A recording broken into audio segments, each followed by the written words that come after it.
அறிமுகப்படுத்தப்பட்டது. உங்களுடைய சப்ஸ்கிரிப்ஷன் அதிகம் செய்வதன் மூலம் எங்களுக்கு அது ஊக்கமளிக்கும். விஜயின் 100 நாள் ஆட்சி 100க்கு 100 என்று நாம் ஆராய்வோம்.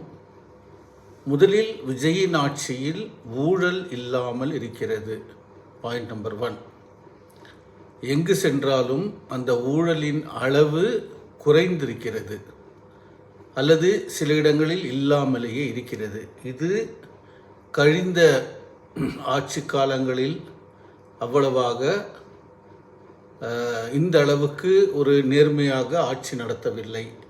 எங்கு சென்றாலும் பார்ட்டி ஃபண்ட், ஒரு பேப்பரை நகர்த்துவதற்கு அல்லது ஒரு பெர்மிஷன் கொடுப்பதற்கு பார்ட்டி ஃபண்ட் என்ற முறையிலும் அல்லது தனிப்பட்ட முறையிலும் லஞ்சம் வாங்கினார்கள். இது உண்மை. இது எல்லோரும் இதில் அனுபவம் பட்டிருக்கிறோம். ஆனால் விஜய் ஆட்சியில் அவ்வாறு இல்லை. ஆனால் விஜய் ஆட்சியில் வேறொரு விஷயம் சற்று முரணாக உள்ளது. அதாவது என்னவென்றால், விஜய் ஆட்சியில் அந்த ஒரு கோர்வையான ஒரு செட்டப் இன்னும் சரியாகவில்லை. காரணம் என்னவென்றால், விஜய் ஆட்சியில் இதற்கு முக்கியமான காரணம் இது என்னவென்றால், திமுக அதிமுக போன்ற ஆட்சிகளில் ஒரு குறுநில மன்னர்கள் போல எம்பிக்கள் எம்எல்ஏக்கள் கட்சித் தலைவர்கள் இருந்து வந்தார்கள். அதாவது நான் எம்எல்ஏ என்றால் அல்லது நான் மந்திரி என்றால் என் பையன் எம்எல்ஏ அல்லது எம்பி அல்லது என்னுடைய உறவினர்கள் யாராவது பதவியில் இருப்பார்கள். அவர்கள் மூலம் எங்களுக்கு தேவையான சலுகைகளையும் வேறு எங்களுக்கு தேவையான பண வரவுகளையும் நாங்கள் பெற்றுக்கொள்வோம். இப்போது அவ்வாறு இல்லை. இப்போது ஒரு அமைச்சரின் அம்மா வீட்டு வேலை செய்கிறார்.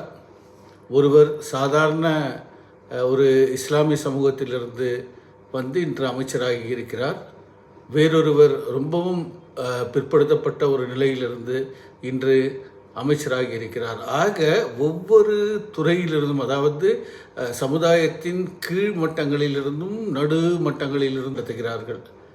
இது மற்ற ஆட்சி காலங்களில், அதாவது திமுக அதிமுக காலங்களில் இல்லை. இதை வரும் காலங்களில் இவர்கள் நிவர்த்தி செய்து ஒரு நல்ல ஆட்சியை கொடுப்பார்கள் என்று நம்புவோம். காரணம், பல தரப்பட்ட மனிதர்கள் பல தரப்பட்ட செக்ஷன்லேருந்து வந்திருப்பதால் அதை கொஞ்சம் கோஆர்டினேட் செய்வது கடினம். இந்த சேனல் பிடித்திருந்தால் கீழ்கின்ற QR கூட ஆதரிக்கவும். நன்றி.